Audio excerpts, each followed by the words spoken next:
Eh bien, salut à tous les amis, c'est Bebez, j'espère que vous allez bien car moi comme d'hab ça va super. Alors aujourd'hui on va tout simplement se retrouver pour aller faire la review du cinquième épisode de Dragon Ball Daima, hein, qui est donc sorti en cette semaine du 8 novembre 2024. Hein, donc bon, comme d'habitude, on va reparler de l'épisode en long, en large et en travers. On va bien évidemment revenir sur les moments clés surtout de l'épisode. S'il y a incohérence, il y a, comme d'habitude, on va en parler. Et donc sur ce, on est tout simplement parti pour aller faire la review. Bon alors déjà, épisode qui commence là où on s'était arrêté à l'épisode précédent, donc tout simplement le nouveau personnage qui se montrait à nous. Hein, donc tout simplement Pansy. Concrètement, on comprend que bon, c'est une meuf qui, bon, au niveau de la tape, c'est pas trop ça, mais c'est une bricoleuse, c'est un peu une Bulma dans Dragon Ball, pour le peu qu'on ait vu en tout cas. Donc bon, ensuite, elle essaye de faire un peu ami-ami avec Goku, Shin et Glorio, qui d'ailleurs, eux, sont entre guillemets pressés d'aller se rendre au château, donc ils commencent à y aller. Ensuite, on a tout simplement Pandy qui veut en savoir plus sur eux, etc. Et d'ailleurs, elle remarque à un moment que Goku a les oreilles arrondis, que ça lui paraît bizarre, etc. Mais bon, pour l'instant, ça a été mis sous le tapis en tout cas au début de l'épisode. Ils vont revenir dessus après. Suite à quoi, justement, Pandy qui va nous apprendre une information entre guillemets intéressante, tout simplement par rapport aux démons, du fait qu'ils ont minimum un pouvoir, un sortilège qu'ils ont à la naissance. Et donc concrètement, il demande à Pandy de nous faire une petite démonstration de son pouvoir, et concrètement, voilà, tu vois qu'elle a un pouvoir télékinésique, hein, donc elle peut tout simplement, on la voit faire en sorte qu'un petit caillou se surélève. D'ailleurs, ce qui veut dire que Glorion a un pouvoir que pour l'instant on ne connaît pas, parce qu'on présume que son pouvoir c'est pas de voler, son pouvoir ça a rien à voir avec ses facultés physiques. On suppose que son pouvoir on le verra plus tard. Bon, pour l'instant on n'en sait rien, donc en soi on s'en fout, on verra ça plus tard. Donc ensuite, voilà, comme j'étais en train de dire, Pansy essaie de faire ami-ami. Eux, ils essayent un peu d'étouffer vers où ils vont, qui ils sont, etc. Goku, qui comme d'hab, hein, grande gueule qu'il est, ouvre sa gueule par rapport au fait qu'ils vont au château. Pansy, qui d'ailleurs parle un peu dans sa barbe du fait qu'elle sait comment aller au château. Donc bon, concrètement, elle va continuer juste à les suivre et tout à ce niveau-là. Après, c'est normal.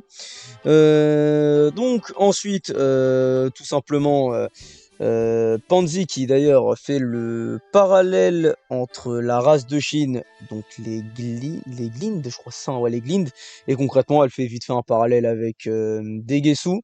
Shin qui fait ah bon, ouais, ah bon, c'est un Kaioshin, il me ressemble celui qui est avec Goma, ah ok, ouais, non, bon voilà.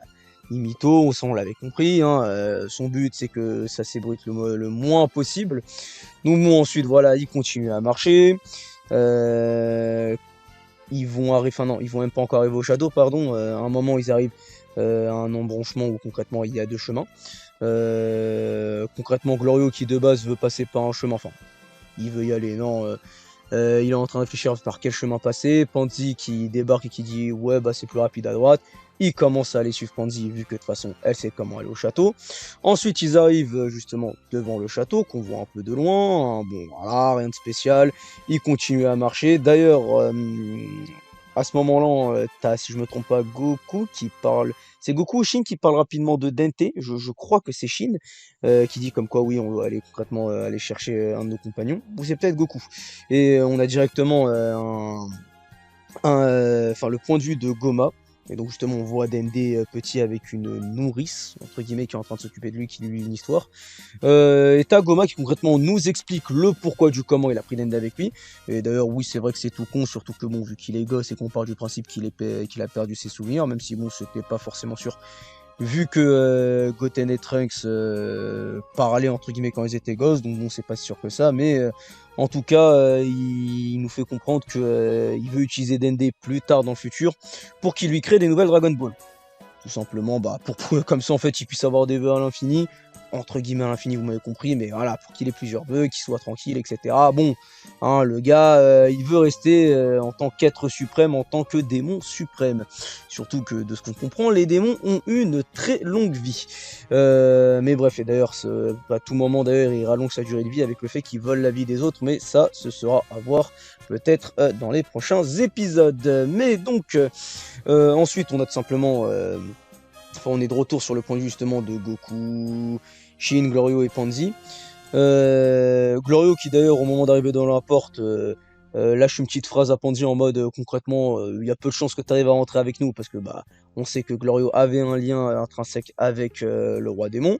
Donc après tout simplement il commence à aller vers les gardes et concrètement bah les gardes reconnaissent Pansy. Bon, et selon leur dire, enfin selon leur dire, non, c'est concrètement, ils nous le confirment, c'est la princesse du troisième royaume des démons. Donc, par la même occasion, on suppose que donc son daron est le roi des, enfin, oui, est le roi des démons du troisième royaume. Donc bon voilà, ensuite Pansy concrètement va leur montrer les différents endroits, voilà, dire que bon, ouais en vrai, voilà, tous les châteaux, enfin tous les différents châteaux des royaumes des démons se ressemblent. On va voir rapidement quelques soldats s'entraîner, etc. Bon voilà, rien de plus. Ensuite, on a tout simplement Pansy qui va demander, enfin qui dit tout simplement qu'ils sont rentrés et que concrètement elle a ramené des invités avec eux. On voit le roi rapidement dans l'ombre qui est en train de faire une sorte de golf bizarre. Alors, je sais pas exactement c'est quoi, enfin, on suppose que c'est un peu l'équivalent du golf pour le royaume des démons, vu que bon, de base, le golf, voilà, c'est un peu, enfin en tout cas, c'est désigné un peu comme un sport de riche, même si c'est un sport de riche, mais surtout genre faire du mini-golf chez soi comme ça, histoire de, voilà, c'est très souvent une représentation de ça. Donc bon, ensuite, petite audition avec le roi, hein. Donc là, t'as le roi qui débarque, qui reconnaît sa fille, oui, logique, concrètement, qui voit sa fille et tout, normal. Ensuite, on a tout simplement le roi qui demande à Glorio, tout simplement, genre, tu me ramènes deux gamins pour aller m'occuper de Goma. Après, il leur confirme que voilà, c'est lui concrètement qui a flingué Majin Buu, etc. Voilà. Ensuite, le roi qui remet en doute la puissance de Goku, vu qu'ils sont plus sûrs que ça. Concrètement, il lui dit ouais, bah tu vas aller te battre pour tout simplement aller voir en mode est-ce que t'es vraiment si chaud que ça? Alors bon, un gosse qui s'occupe de Majin Buu, voilà, même lui il y croit pas. Bon, à ce moment-là, voilà, ça va être le petit moment stylé de l'épisode, on va dire. Même si quand même au tout début du combat, il y avait des trucs où j'étais en mode ouais, bon, c'est pas si bien que ça. Bon, après, ça va, ils ont quand même réussi à gérer. Mais donc, d'ailleurs non, je dis un truc, j'avais oublié de dire juste avant le combat, enfin le moment combat stylé et tout, on a tout simplement Goku qui balance directement le fait qu'ils vont aller chercher Dragon Ball pour justement ensuite aller chercher Dende, etc. Le roi qui concrètement leur dit que oui, bon, c'est très dur, personne n'a réussi à le faire. Bon, voilà, bon, c'est la grande quête des Dragon Ball, on connaît. Là, avec des gros ennemis, on verra de toute façon comment ça va se passer et quelle est vraiment leur force. Parce que bon, est-ce que c'est vraiment surcoté en mode c'est fort, oui, mais pour des habitants du royaume des démons, ou est-ce que c'est fort, mais pour Goku et sa bande, hein, parce que bon, bon, après voilà, bégayer contre Majin Buu, j'ai envie de dire que c'est normal. Mais pour le peu, pour l'instant, qu'on ait vu des démons, enfin de la puissance des démons, mis à part Dabra qui a été chaud, et bah Majin Buu, mais parce que c'est Majin Buu, bah, pour l'instant les démons, c'est pas trop ça, hein. Donc bon, on verra par la suite justement ce qu'il en retourne. Mais donc, El Famoso, petit moment fight. Donc bon, là après on a tout simplement Goku, voilà, qui concrètement dit, qui va tout simplement faire une démonstration de puissance. D'ailleurs, le roi qui, juste avant que Goku ait se tape, dit oui, il veut pas de mort, etc. Concrètement, battez-vous à main nue sans armes. Goku qui lui dit non, ça passe, t'inquiète. Moi, j'ai juste besoin de m'entraîner. Bon, après, voilà, comme d'hab, les gardes qui ont la haine, parce que Goku, concrètement, les regarde de dos, entre guillemets, hein, qui les regarde de haut, mais bon, c'est la façon qu'a Goku de parler. Mais donc à ce moment-là, voilà, petit entraînement. On a tout simplement donc voilà Goku qui commence à soulever tous les soldats un par un, voilà, aisément. Au départ, je trouvais que c'était assez mou. Bon après plus les séquences d'animation, enfin plus la séquence d'animation avance, plus c'était fluide et tout, c'était bien. D'ailleurs, on voit pendant une demi-seconde le SSJ, hein, parce qu'à un moment, t'as tous les soldats qui commencent à attraper Goku. Voilà, pendant une demi-seconde, on voit qu'il se met en SSJ. Vraiment, t'as juste... Imaginons que tu clignes des yeux au mauvais moment, tu la vois pas la transforme. Bon, j'abuse peut-être, mais voilà. Alors, vraiment, ça passe très vite, hein, c'est vraiment histoire d'eux. Mais voilà, donc ensuite, voilà, il finit entre guillemets d'humilier les soldats. T'as ensuite un gros soldat d'ailleurs après qui s'est mis en SCJ, après qu'il ait fait sa grosse onde de choc en SCJ, qui essaie de lui mettre un gros coup d'épée. Il utilise la téléportation instantanée, mais encore à tout moment, c'est juste une téléportation classique, mais bref, il se TP au niveau de sa tête, il lui met même pas un coup d'ailleurs, non, même pas, il feinte de lui mettre un coup, après il lui met une petite pichenette en mode irrespect total. Et donc après voilà, le dernier soldat se rend. Bon, dès ce moment-là, le roi reconnaît sa force. Et ensuite, Glorio qui demande un nouvel avion. Le roi commence à leur fournir avec justement, enfin en leur disant, je vais vous fournir tout ce qui est bouffe, eau, alcool, etc. pour pouvoir voyager. Ensuite, on a tout simplement d'ailleurs Panzi qui, bon, logique, hein, ça on l'avait vu venir à des kilomètres, mais qui dit concrètement, ouais non, j'ai envie d'aller voyager avec eux, hein, donc bah je vais y aller et tout. En plus ça peut leur servir vu que bon, Glorio ne sait, enfin selon ses dires, ne sait pas ne saurait pas réparer le vaisseau. Donc bon voilà, ça leur fait justement un bricoleur. Voilà, le tacticien concrètement ça va être Shin, bricoleur mécanique ce sera Panzi dans le futur Bulma, mais bon, ça on le savait en voyant l'opening, comme qu'on voyait les deux ensemble. Voilà, ensuite les combattants, Goku, Glorio, même si bon, Glorio, encore une fois, on sent un peu la douille. D'ailleurs, c'est vrai qu'il y a 2-3 trucs que j'ai pas dit qui se passaient un peu avant. Bon, pour justement pallier au fait que vous rappelez que Shin concrètement parlait du fait que Piccolo, Vegeta, etc. ne pourraient pas arriver sur Terre pour la simple et bonne raison qu'ils n'ont pas le code PIN.